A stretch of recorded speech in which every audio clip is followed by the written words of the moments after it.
पे चलने वाली नहीं है। 10 मुहर्रम का रोज़ा सुन्नत है और 10 मुहर्रम की सबीली बिदअत हैं।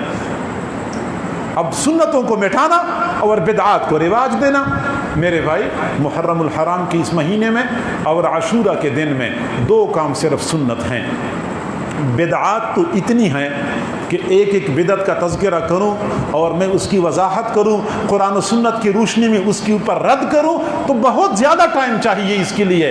बाकी 2 काम सुन्नत हैं, बाकी सारी बिदअत हैं। एक आदमी आपसे पूछे कि इस खेत में जो मकसूद पौधा है वो कौन सा है और जो गैर मकसूदी है वो कौन सा है, तो काश्तकार कहते हैं कि ये जो गंदम है, सिर्फ ये गंदम को समझने कि ये है मकसूदी, बाकी झाड़ जंकार और खुदराव पौधे तो बहुत सारे होते हैं, उनके तो तज़किरे की ज़रूरत ही नहीं है। सिर्फ ये समझ लो कि गंदम मकसूद है, बाकी सब कुछ गैर मकसूद चीज़ें हैं। ऐसी ही 2 सुन्नतें, 2 अमाल मकसूद हैं। बाकी इसके अलावा जो कुछ हमें नज़र आता है, खा वो हमारी बूदोबाश के हवाले से है, खा वो हमारी इनफरादी ज़िंदगी के हवाले से है या इज्तिमाई ज़िंदगी के हवाले से है, इसका सुन्नत से कोई ताल्लुक़ नहीं है। 2 काम साबित हैं, एक 10 मुहर्रम का रोज़ा, और मेरे महबूब ने फरमाया कि 10 मुहर्रम के साथ साथ 9 मुहर्रम का मिलाया जाए या फिर 11 मुहर्रम का मिलाया जाए। और दूसरा अमल 10 मुहर्रम के दिन अपने अहल व अयाल पर रिज़्क़ की फराखी करना। मेरे महबूब ने उसकी फजीलत बयान फरमाई है कि जो बंदा 10 मुहर्रम को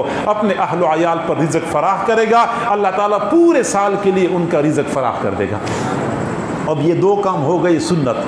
अब आप पूछें कि कपड़े कैसे पहनने चाहिए, आप पूछें कि नज़र नियाज की क्या मसाइल हैं, आप पूछें कि नौहा की क्या मसाइल हैं, सीना खूबी क्या चीज़ है, सबीली क्या चीज़ है, और मातम क्या चीज़ है, और ताज़िया क्या चीज़ है, और कब्रिस्तान जाना और कब्रों की लिपाई करना और उस दिन सुरमा लगाना और उस दिन तेल लगाना, पता नहीं क्या कुछ हमने ईजाद किया हुआ है। सब कुछ इंसान साख्ता बातें हैं, इंसानों की बनाई हुई बातें हैं। मेरे अल्लाह का हुक्म सिर्फ 2 अमाल की हद तक है। 10 मुहर्रम को रोज़ा, 7 9 मुहर्रम का रोज़ा रखें या 11 का रोज़ा मिलाएं। दूसरा 10 मुहर्रम को अपने अहल व अयाल पर रिज़्क़ फराख करना।